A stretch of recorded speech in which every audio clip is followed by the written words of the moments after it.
Alrighty guys, we are at the home stretch of restoring this crappy little Toyota Corolla. This video, we're gonna be doing some maintenance to really get this thing freshened up and ready to go back on the road. We already got pretty much everything done aesthetically on this car. We have the new headlights, the fog lights, grill, all the paint work has been done. I finished up the paint job with some black accents on the mirror, black roof, and we finished off the paint job on the rear section of the car. And man, oh man, doesn't it look pretty insane. Look at the finish of this thing. You never see a paint job this good on a hoopty like this, let alone a rattle can paint job. This is all from a rattle can. Isn't that wild? But anyways, in this video today, we're gonna be doing a couple of maintenance items. We're going back into the engine bay. I do wanna go ahead and change the oil on here, flush out the transmission fluid, which is down over here. I'm not gonna flush all of it. I'm only gonna kind of suck out a portion of the fluid and top it up with new fluid, just because a lot of the transmission fluids, if you change them when they're overdue or if they've never been changed, oftentimes flushing it will actually cause more problems because you're changing the actual resistance of it, and a lot of loose metal particles will be floating around more often. So it's best not to actually flush it completely unless it's been routinely done. I did also put back on the wipers and the trim over here, so it is looking pretty complete right now. Now I do want to talk a little bit about this valve cover because we did replace it, and after we replaced it, it was still actually leaking on the back side, and it was kind of spraying oil onto the firewall, which is very dangerous because it could ignite, it could cause more problems. I did go ahead and reseal the entire perimeter, and it's been holding up pretty well. There are a little bit of spots on the back side that is still kind of sweating out, so I do want to seal it a little bit more as well, just to prevent any further oil leaking. I just noticed the radiator's cracked too. My goodness, this thing is really a piece of junk. Anyways, let's take a look at our arsenal for today. So I have Cataclean. I'm actually gonna do this next time just because when the car is running and on the road, I gotta put that into the fuel system, cleans out the catalytic converter, the exhaust system, the injectors, everything like that. What we're gonna be using today is the motor flush. So I'm gonna put this into the engine, let it run for maybe 5 to 10 minutes, and then drain the oil, top it up with fresh oil and a new filter as well. Also wanted to go ahead and recharge the AC system with this. This is just like a little valve that connects to the hoses. The winter is coming, so technically I don't even need to do this, but just because I might as well. This is some Valvoline full synthetic ATF, which is the transmission fluid, 1 quart because we're not going to be using much. And lastly, we have power steering fluid. I have coolant somewhere in the jugs back there. I also have the oils and all that. So yeah, I have a lot of stuff. This is ready to go. Antifreeze, all sorts of viscosities of oil. All right, so I'm going to start with the easy stuff first. So I'm going to recharge the AC system, which is in this pipe here. There's a little cap that we can release. So I pull this back. Adhere it nice and tight. The other end will connect to the bottle. Screw that on. So we do have a pressure gauge here, which will kind of indicate, how much we're putting in here, and we want to keep it in the green zone. There is a little bit of water droplets in here because of the condensation. This bottle has been sitting outside for a while, but everything is connected. I guess I just have to press this nozzle down and see where the pressure is at. I never used this before, so to be honest, I don't really know what I'm doing. Okay, I don't think anything's going, so I might have to turn the car on for this.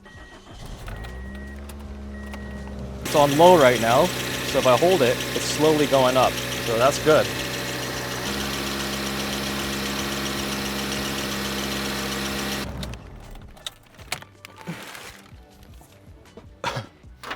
All right, so now it is on the green zone, which means it's filled.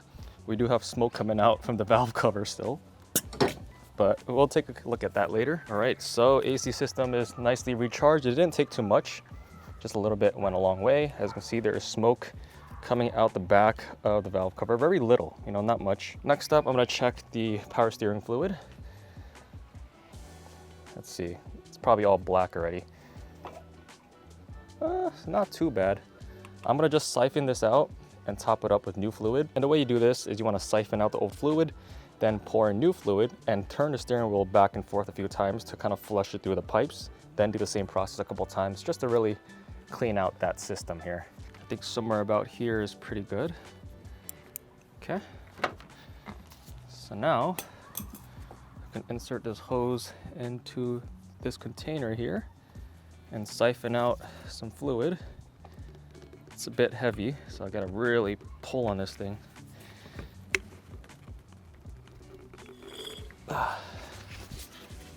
There wasn't really much, to be honest. Got a little bit of it out, nice and dark. And let's just pour a bit of it in here.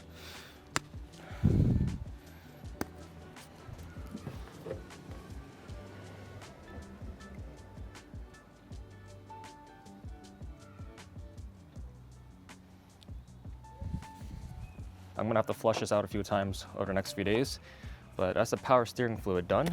Let's move over to the engine side. Now I actually wanna see if I can just siphon out some of the transmission fluid from here. I don't wanna drain it from the bottom just because there's so much rust and I'm afraid that bolt might be seized and it might break and I can't put it back in. So I'm gonna just pull this out and see if I can just siphon some of it through the tube here. Now I believe this whole system takes a full fill of around 8 quarts.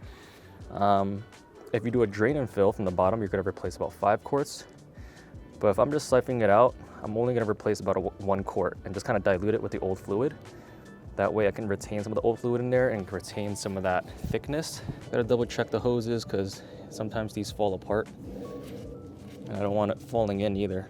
All right, so we got our new fluid here. I removed roughly about like 300 milliliters. This is about 350, just in case we lost some, you know, over time as it burned away. So if I just kind of line it up like that, and I'll just kind of inject it back into the tranny.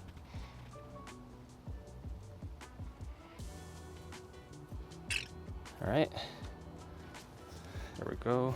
So now we can move on to the engine. I'm gonna put in my motor flush and run the car for about 10 minutes. The camera wasn't recording the last 10 minutes, but I went ahead and poured half a bottle of the motor flush into the engine here, into the oil. So then when we run the car, it'll clean up all the gunk when we do our oil change. Now before I start up the car, I do actually want to go ahead and clean up the battery terminals here because there's a lot of corrosion, and it also can help kind of give a reset to the car if there's any codes, any issues, calibrations. It's actually coming out pretty good.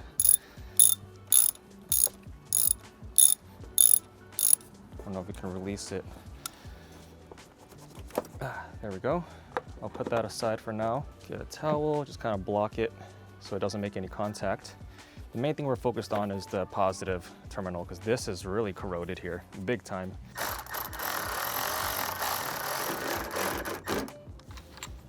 Okay.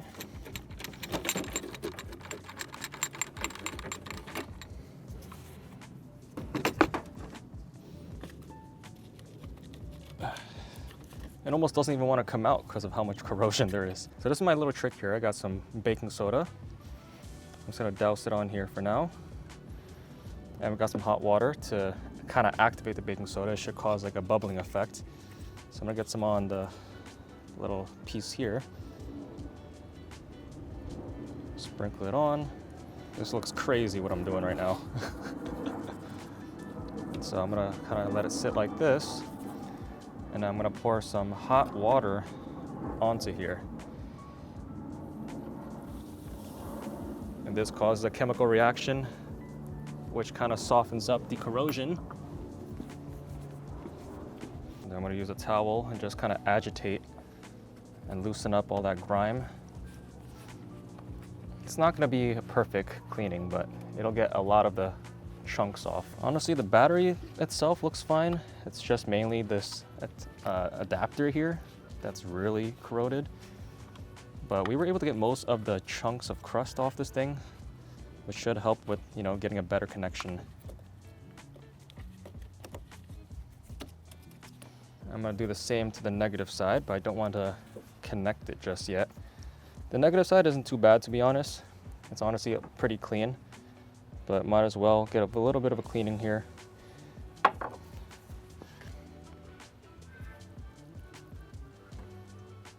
All right, that didn't do much. All right, so now it is time to officially start the engine and get this motor flush working so then we could do an oil and filter change. Now, while we're doing that, I do also want to spray a little bit of belt conditioner because I do notice the belt is squeaking a lot. I'm not sure if this is actually gonna do anything, but this is CRC belt conditioner for all belts. I got this from Advanced Auto.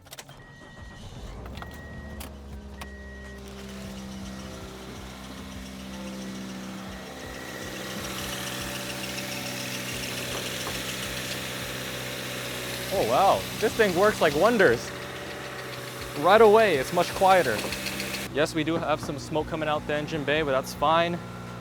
We do have to just seal up that leak a little bit, but so far it's running really smooth. The belt is nice and quiet now. I'm gonna let this thing idle for roughly 5 to 10 minutes, and then we're gonna shut it off, drain the oil, and the last step is to just kind of seal off that back portion a little bit more with some RTV. Oh yeah, we do have to change the cabin air filter, but I'm gonna wait for that in a bit. I'm gonna do that later. I just wanna get this engine flush done so I can get this car off the ramps. Alrighty, so I'm switching over to my phone camera because I can't get my big camera under here.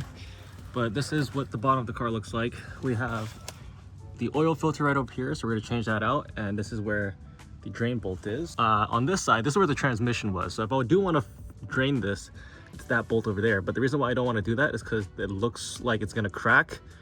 It might get stripped or anything like that. So I definitely wanna just leave it as is. There is some liquid here. I'm not sure what that is. Looks like something's leaking here. Oil pan is also super greasy.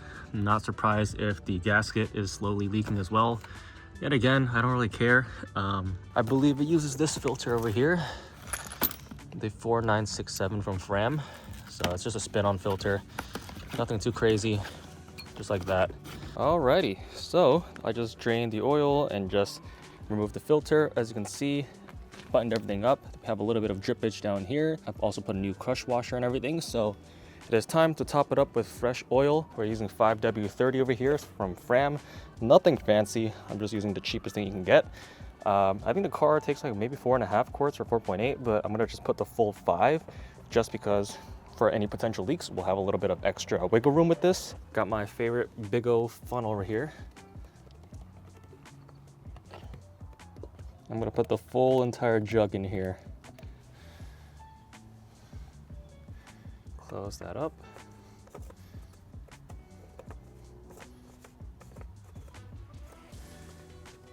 All right, let's see how this works. First things first, I'm gonna move back the seat, give myself some space. My gosh, there's a lot of trash in here. It looks like we have some screws on the side here that we have to release, maybe on just one side. Let's try not to strip this thing here. There we go, that was pretty easy. Now we can lift this lever out the way. Let's see how I can remove this. There's nothing on the other side. Ah, there we go. Okay, so where is this filter at? Okay, I see it. It's right over here.